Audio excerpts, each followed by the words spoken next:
Un gan cyn un llygaid gau, un anwyl yn ennydd rhwng ffrindiau, hen gan o'r newydd yn gwau, ein nodau ein heneidiol.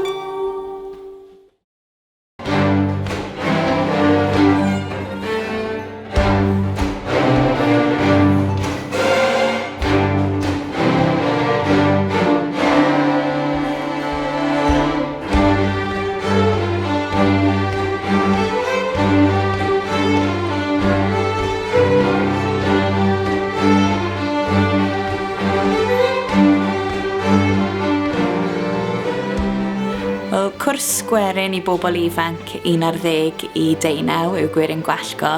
Mae yn ei trydydd flwyddyn eleni a mae'n mynd o nerth I nerth. Mae dyn ni 35 o bobl ifanc ar y cwrs eleni a nifer fawr o gwynebau newydd sy'n hyfryd. Felly mae'r cwrs yn cael ei redeg gan Trac, mudiad I ddatblygu cerddoriaeth Gwerin yng Nghymru yw Trac. A ni'n gwneud lot o waith ieuenctid, ond hefyd ni'n gweithio gyda cerddorion proffesiynol hefyd. A'r nod yw codi ymwybyddiaeth am gerddoriaeth Gwerin Cymreig yng Nghymru ac yn ryngwladol hefyd. Mae yna 6 o diwtoriad arbennig iawn gyda ni eleni. Gwilym Bowen Rees, Gwerin Gwallgo, Patrick Grimes, Jordan Price-Williams, Dan Laurent a Bethan Williams-Jones. Fi ydy'r tiwtor canu Gwerin yn Gwerin Gwallgo eleni. A mae gen I criw bach yn dysgu cynnyddon efo fi. Ac hefyd yn dysgu tipyn bach am arddull a steil canu Gwerin Cymraeg a Chymreig. Mae o'n just yn lot o hwyl ac pawb yn eithio I gilydd yn gerddorol ac yn gymdeithasol. Mae pawb yn teimlo I ymlacio, neu ffrindiau newydd a creu cerddoriaeth hyfryd. Patrick Grimes dwi, a flwyddyn yma mhrif swydd I ydy cyfarwyddo y band mawr. Da ni wastad di cyd chwarae I radda ar y cyrsiau yma, ond blwyddyn yma da ni di trio wneud o'n rhan mwy allweddol o'r peth. A band ydy'r gair bwysig, ddim cerddorfa mae hwnna fo. Mae Glan Llyn yn lle gwych I gael cwrs fel un I bobl ifanc, dwi'n meddwl.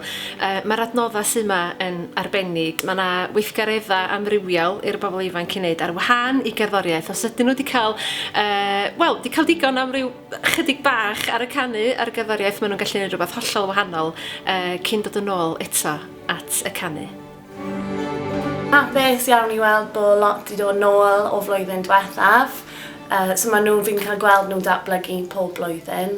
So mae hwnna'n lyflu cael gweld. Mae hefyd yn hyfryd gweld pobl yn cymryd diddordeb sy'n rioed I dawnsio yn ei fywydau nhw. Dwi'n caru Gwerin Gwallgo achos dwi'n gallu gwneud fy hoff ddiddordeb gyda pobl yr un oedran o fi sydd jyst yn rili hwyl.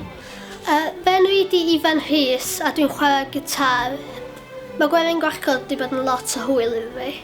I ni newydd dod o'r noson lawen a mae'r bobl ifanc wedi cynnal noson anhygoel. Pob blwyddyn dwi'n edrych ymlaen i'r noson yma a eleni mae'r safon jyst wedi bod yn wych. Fi ffili credu bod wedi cael amser I gyfansoddi a trefnu'r gerddoriaeth yma o gwmpas y rhaglen llawn sydd gyda nhw to be. Dwi'n mwynhau dod yma I weld pobl efo'r un sort of diddordebau.